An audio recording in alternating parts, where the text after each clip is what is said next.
দেখো তোমরা সবাই মিলে বিদীপ্তার দিদুন মানে বাড়িতে যাচ্ছে বলে বিদীপ্তা কিভাবে কান্না করছে, কিভাবে শুয়ে পড়েছে দেখো।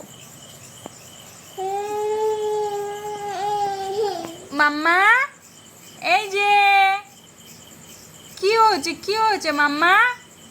ওঠো ওঠো ওঠো, একটু হাসি করো। ও দিদুন চলে গেল, যা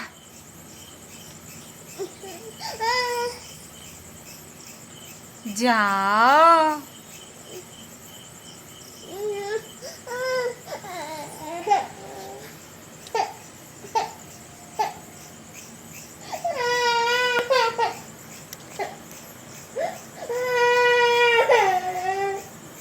ওঠো ওঠো ওঠো ওঠো ওঠো। না না আর কাঁদতে হবে না তো, অনেক কান্না করে ফেলেছো। ও মা